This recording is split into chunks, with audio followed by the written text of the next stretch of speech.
विद्वान का नाम क्या था? भिया, जो वाराणसी से विद्या प्राप्त करके आया।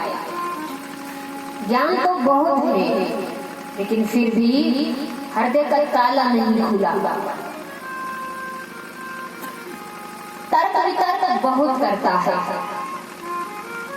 तर्क वितर्क क्यों करता है?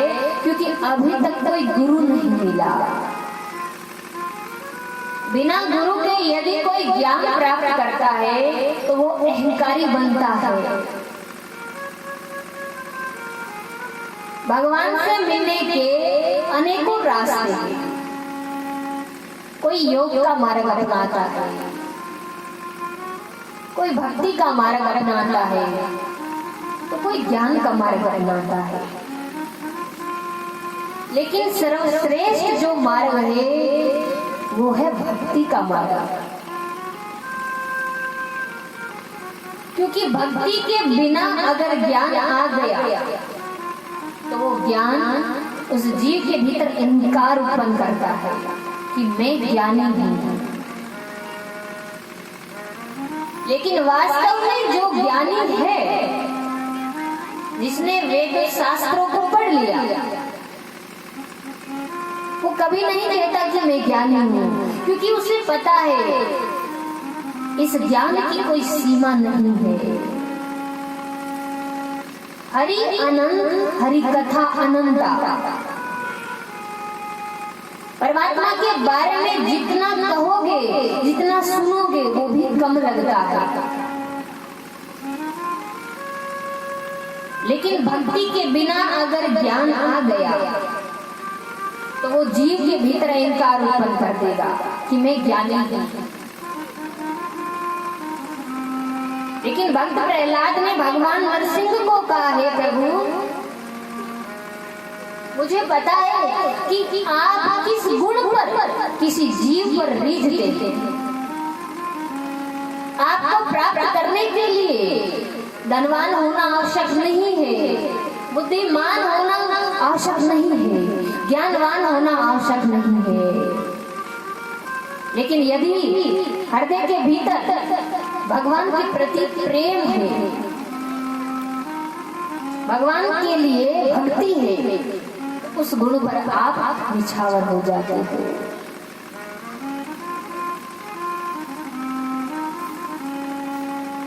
अनेकों ज्ञानी ऐसे थे जिन्होंने अपना पूरा जीवन तप से निकाल दिया, लेकिन फिर भी भगवान के दर्शन नहीं कर सके, क्योंकि भीतर अहंकार था।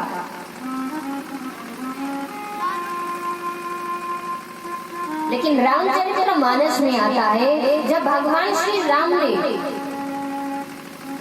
भीलनी को दर्शन दिए तो वो भीलनी ज्ञानवान नहीं थी, लेकिन भीतर परमात्मा प्रेम था, एक विश्वास था।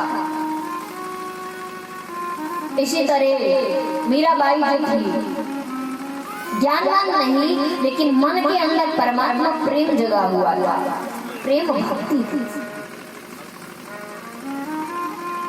ज्ञानवान होना, बुद्धिमान होना, बलवान होना आवश्यक नहीं, लेकिन यदि अंदर हृदय के भीतर प्रेम भक्ति है परमात्मा, भक्ति के अगर रास्ते पर चलोगे तो अहंकार नहीं आ सकता, अहंकार छू नहीं सकता। मियां जो क्या है, एक बहुत बड़ा विद्वान है, लेकिन फिर भी ज्ञानवान होने के साथ अहंकार है। उन लोगों से पूछा कि जो आप यज्ञ कर रहे हो, ये जब तप कर रहे हो, ये किस लिए कर रहे हो? उन भक्तों ने बताया कि हम गंगा पार से आए हैं और सम्राटन धोरे पर भगवान विष्णु ने अवतार लिया है, हम उनके दर्शनार्थ जा रहे हैं। ये ने उन भक्तों से कहा कि मैंने तो आज तक नहीं सुना, मैंने तो अनेकों वेद पढ़े, पुराण पढ़े, लेकिन पुराणों में कहीं नहीं लिखा। कलयुग में केवल एक अवतार बताया है और वो अवतार है कल्कि।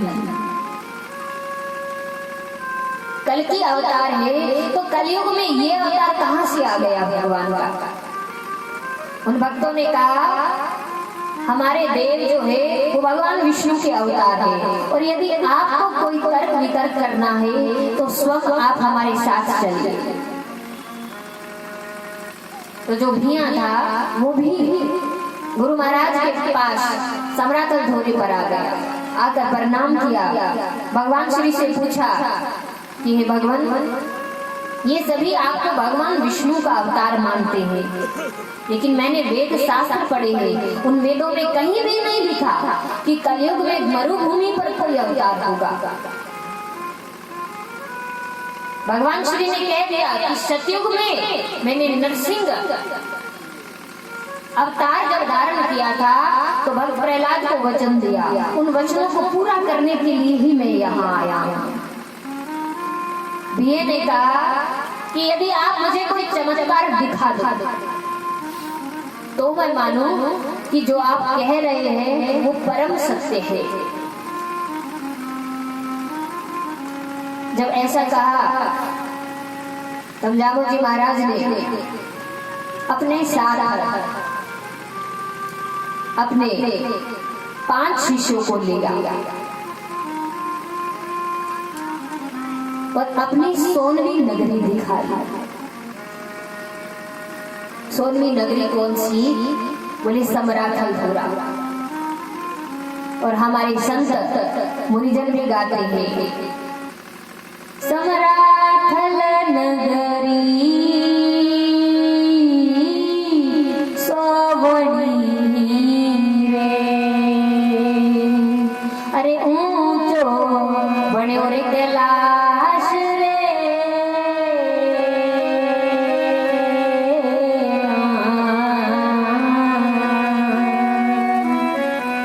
अरे माटी का प्रेम सूरे होए बेकुंठरवास जे,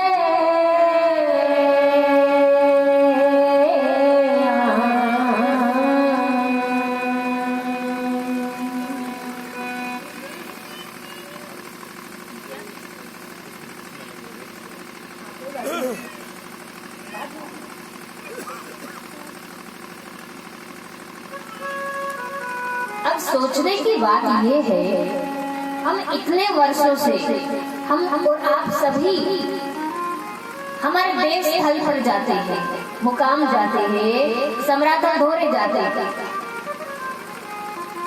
धोरे पर यज्ञ करते हैं, उसमें अपनी पूर्ण आहुति देते हैं, वहां से मिट्टी बड़े प्रेम से निकाल कर लेकर आते हैं।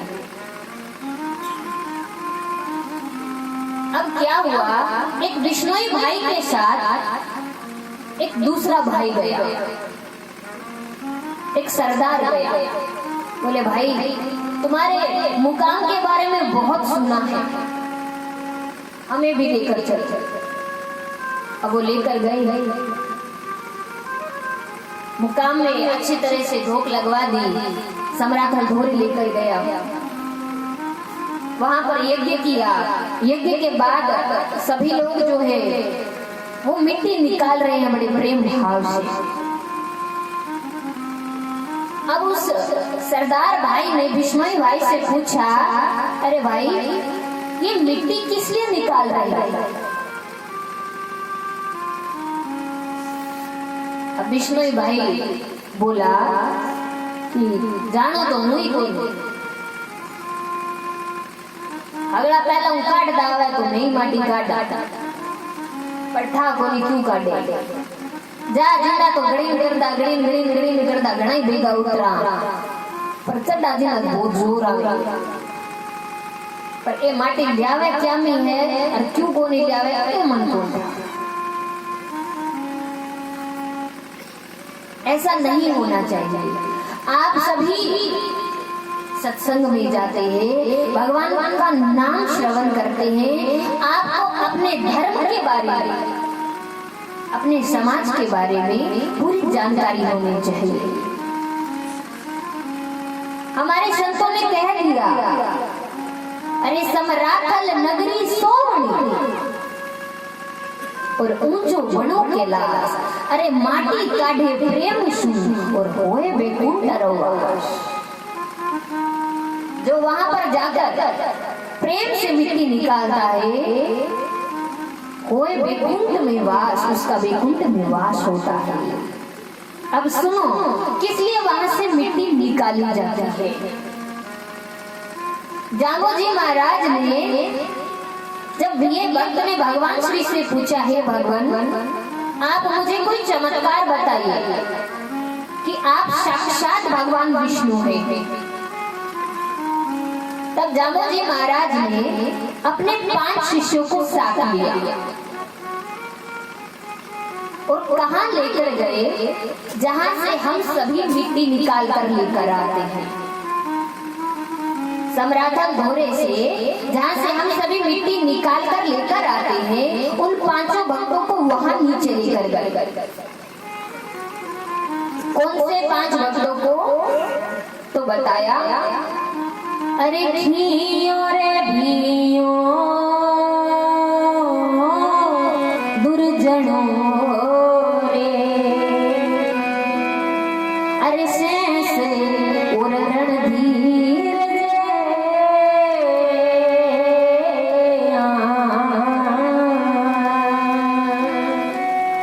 अरे पूरी दिखाई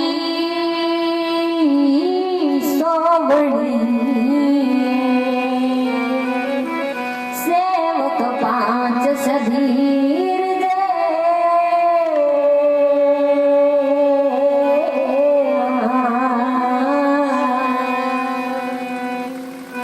अपने 5 सेवकों को जामोजी महाराज जहाँ से हम मिट्टी निकालते हैं वहां पर लेकर गए।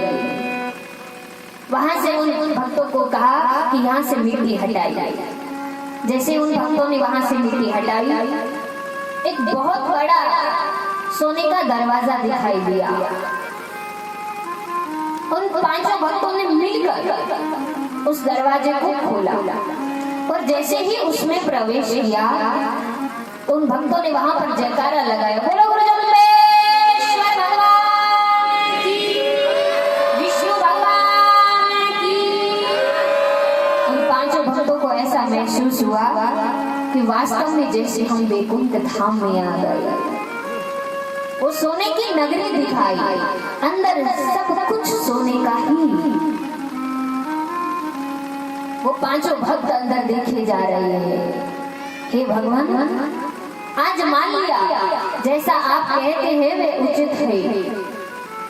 आप स्वयं भगवान विष्णु हैं। वहां पर जैसे ही उन 5 भक्तों ने देखा, भगवान श्री ने उन 5 भक्तों की तरफ इशारा किया और 5 चीजें उठाने को कही। उस सोने की नगरी से 5 चीजें जामोजी महाराज ने उठाने को कही। कौन कौन सी उठाई? बोले, एक सोने की मूंद, एक मटका, एक झारी, एक माला और एक सुलझावनी। ये 5 चीज सोने की थी। भक्तों ने वो 5 चीज उठा ली। उस सोनी नगरी को देखकर जब वो 5 भक्त बाहर आने लगे तो क्या हुआ, वहां पर रणधीर जो बाबा भगवान के प्रिय भक्त थे, उनके मन में एक लालच आया। और हमारे संत बड़े प्रेम से गाते हैं इसे। क्या कहा? अरे बाबल के रे मन लालच भयो रे, अरे शीलम रे उठाए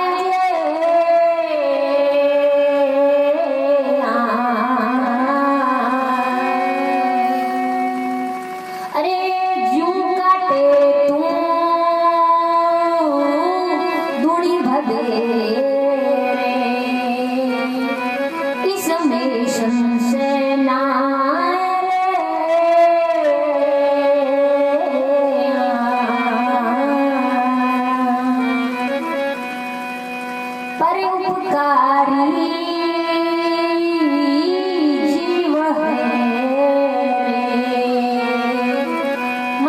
रणधीर दियो रे जीना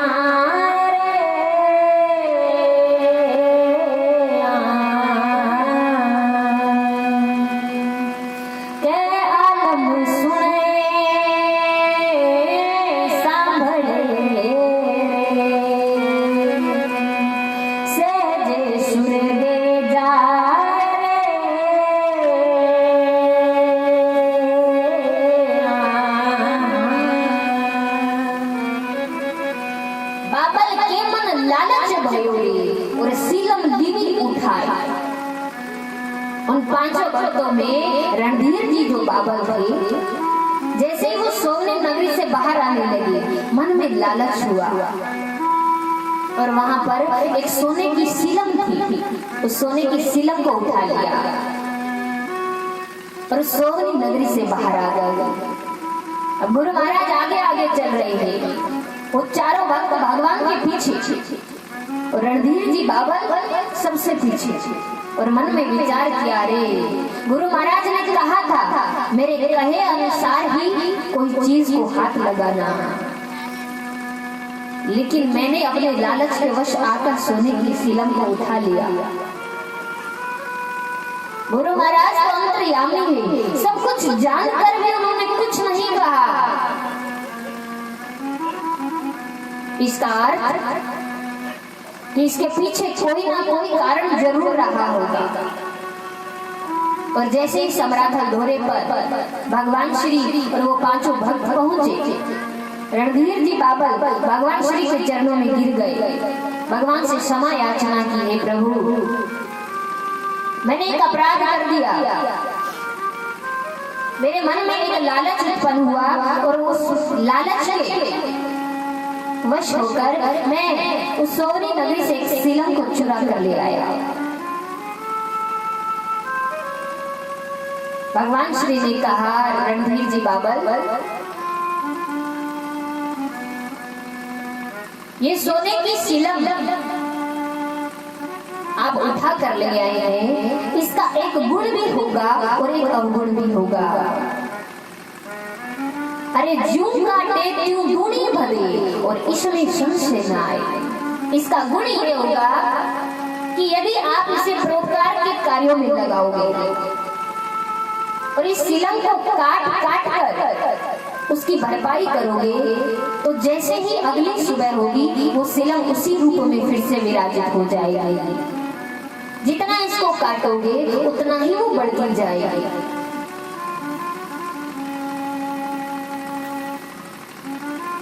परोपकारी जीव है, अरे मंदिर दियो बनाए। हमारा मुक्तान जो मंदिर है वो सर्वप्रथम रणधीर जी बाबा ने उसी सीलम के साथ शुरू करवाया था। बोले गुरु जम्बेश्वर भगवान की। लेकिन भगवान श्री ने चेतावनी दे दी रणधीर जी बाबा को। रणधीर जी बाबा को कहा कि ये सोने की सीलम जो तुम चुरा कर लेकर आए हो और चोरी का जो धन होगा वो हमेशा मृत्यु का कारण बनेगा, क्योंकि सोने में कलयुग का वास होता है। अब यदि यहाँ भगवान कह रहे हैं कि सोने में कलयुग का वास होता है, तो द्वापर में भगवान श्री कृष्ण ने अर्जुन को कहा था कि पदार्थों में जो सबसे प्रिय पदार्थ है उसमें मेरा वास होगा, सोने में मेरा वास रहेगा। पर यहाँ कह रहे हैं कि सोने में कलयुग का वास रहेगा। ऐसा क्यों? तो बताया गया, जो सोना अपनी मेहनत से कमाया हुआ है, अपनी ईमानदारी से कमाया हुआ है, उस सोने में भगवान का वास होगा। और जो सोना चोरी करके लाया गया है उसमें कलयुग का वास होगा। भगवान श्री ने रणधीर जी बाबा को कहा, रणधीर सोने की सीलम उठा तो ले आया है और आखिर ये तेरी मृत्यु का कारण ही बनेगी।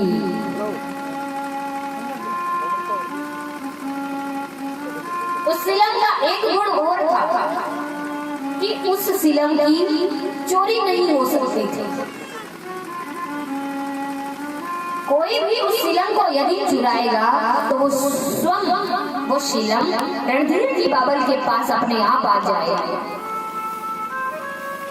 जामोजी महाराज ने कह दिया कि ये सीलम है तो तेरी मृत्यु का कारण, लेकिन फिर भी सावधान रहना। तब जामोजी महाराज ने रणधीर जी बाबर को अपनी एक अंगूठी दी और कहा कि जब तक ये सोने की सीलम तेरे पास रहेगी तेरे अनेकों शत्रु होंगे और तुझे मारने का प्रयास करेंगे, लेकिन जब भी तू कहीं भी भोजन करके आए उसके पश्चात मेरे द्वारा दी गई ये अंगूठी अपने मुख में फेर लेना। उस विष का प्रभाव तुम्हारे ऊपर नहीं पड़ेगा। रणधीर जी बाबर भगवान के द्वारा दी गई अंगूठी अपने साथ रखते और उस सीलम से मुकाम मंदिर का निर्माण करवा रहे थे।